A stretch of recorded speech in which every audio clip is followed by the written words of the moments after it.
कोकणात निसर्गाने मुक्त हस्ताने उधळण केलेले सौंदर्य, इतिहासाने जपलेला वारसा व संस्कृतीने समृद्ध झालेली बरीच गावं आहेत. अशाच निसर्गरम्य वातावरणात वसलेलं एक प्राचीन व मनमोहक गाव म्हणजे गुहागरमधलं पालशेत. याच गावात एकाच परिसरात दोन प्राचीन मंदिरं वसलेली आहेत, जी की लक्ष्मीनारायण व काशी विश्वेश्वरांची. नमस्कार, मी दिनेश नवले. या व्हिडिओमध्ये आपण ही दोन्ही मंदिरं पाहणार आहोत व तिथल्या देवतांचं दर्शन देखील करणार आहोत.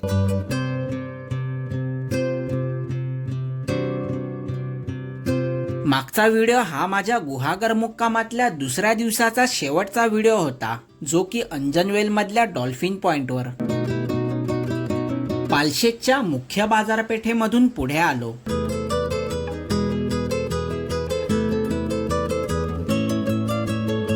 पुढे आल्यावर रस्त्याच्या डाव्या बाजूला एक कमान लागली.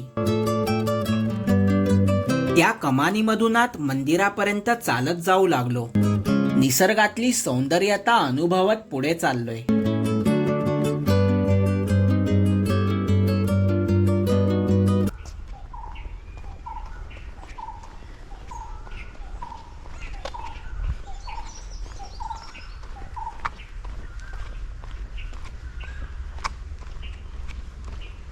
कमानीतून आत 2 मिनिटं चालत आल्यावर मंदिराजवळ पोहोचलो. सुरुवातीला सर्वत्र पसरलेली हिरवीगार शेत जमीन व त्या पलीकडे झाडांच्या आड मंदिर वसलेलं दिसलं.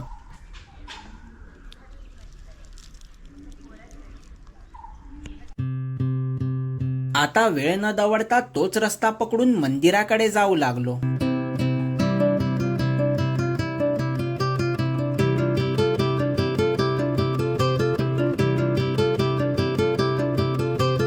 मुख्य रस्त्याच्या बाजूलाच मंदिराचा कळस व सभामंडपावरचं कौलारू बांधकाम दिसलं.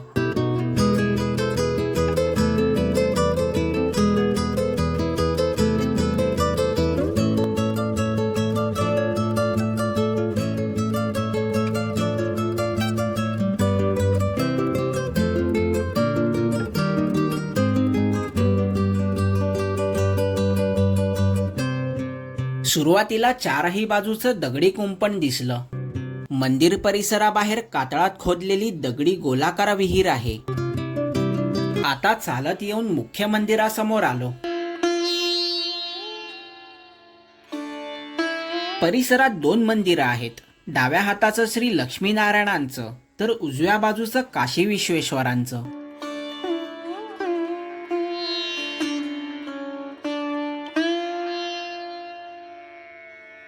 मंदिर परिसरात प्रवेश करताच सुरुवातीला उजव्या बाजूला दगडी दीपमाळ आहे.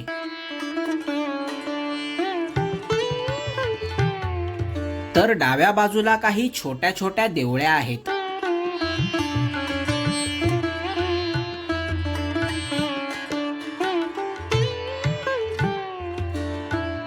त्यातल्याच एका देवळीत श्री विष्णूंचं वाहन गरुडाची प्रतिमा आहे. बरोबर त्यासमोरच मुख्य मंदिरात श्री लक्ष्मीनारायण गाभाऱ्यात विराजमान आहेत. त्या देवळ्यांच्या बाजूलाही आणखीन एक दीपमाळ आहे. 4 पायऱ्या चढून मंदिराच्या मोकळ्या सभामंडपात आलो. सभामंडपावर पारंपरिक लाकडी कौलारू छत बसवलंय व ते मधोमध 2 बाजूंना लाकडी खांबांवर पेललेत. खुल्या सभामंडपामुळे इथे हवा व सूर्यप्रकाश खेळता राहतो.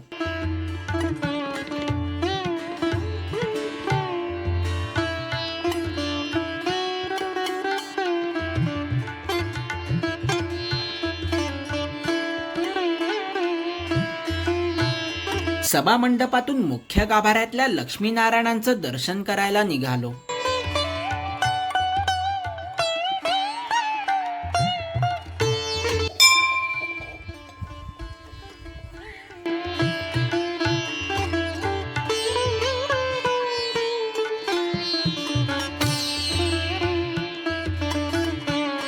गाभाऱ्यापाशी आलो. गाभारा सध्या बंद असल्या कारणाने बाहेरूनच मुख्य गाभाऱ्यातल्या लक्ष्मीनारायणांचं दर्शन घेतलं. गाभाऱ्यात पांढरी शुभ्र लक्ष्मीनारायणांची आकर्षक छोटीशी मूर्ती विराजमान आहे.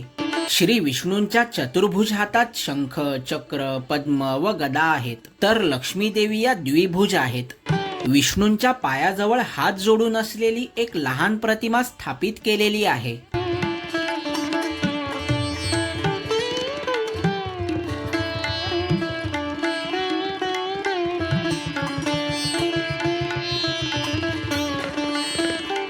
लक्ष्मीनारायणांचं दर्शन करून मंदिरातूनच उजव्या बाजूला काशी विश्वेश्वर मंदिराकडे जाण्याचा रस्ता आहे.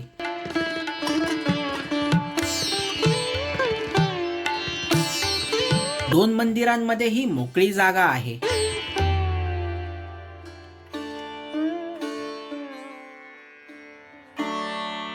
या छोट्याशा दिंडी दरवाजातून आपण थेट काशी विश्वेश्वराच्या सभा मंडपात येऊन पोहोचतो. त्याआधी या दोन्ही मंदिरांचे कळस व त्यामधली मोकळी जागा समोरून पाहूया.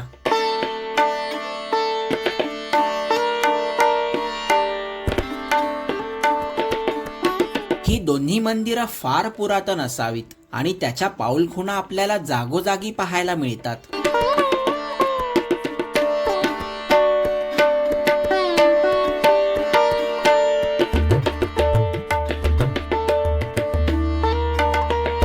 मंदिराच्या मुख्य प्रवेशद्वारामधून मंदिरात आलो. सभा मंडपात मधोमध पुरातन बैठा दगडी नंदी आहे.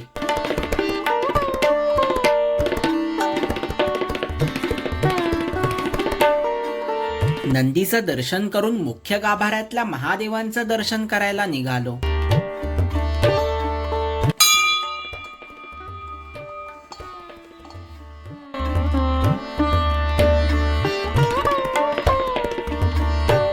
गाभाऱ्याबाहेर एका बाजूला श्री सिद्धिविनायकांची दगडी मूर्ती आहे.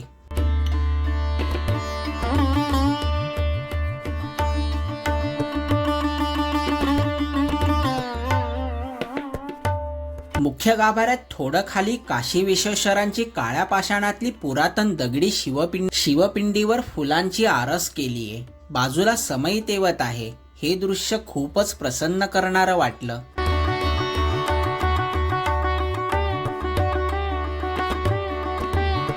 पावित्र्यता राखण्यासाठी मी बाहेरूनच महादेवांचं दर्शन घेतलं.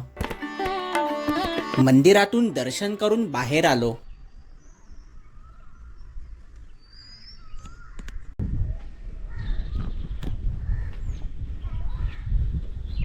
परिसरातच काशी विश्वेश्वर मंदिराच्या बाजूलाच काही पायऱ्या उतरून जाऊन छोटीशी विहीर आहे. विहिरीचं पाणी बऱ्यापैकी स्वच्छ आहे. पाण्यात असंख्य छोटे छोटे मासे आहेत.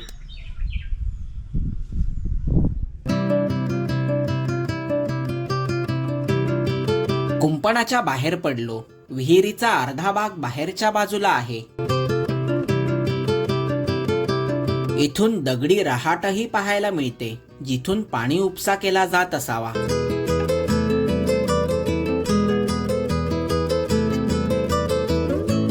या देवळाच्या आकर्षणामुळे इथे बऱ्याच चित्रपटांचे चित्रीकरणही झालेले आहेत. मंदिराच्या बाजूच्या व मागच्या बाजूनेही मंदिरं पाहिली.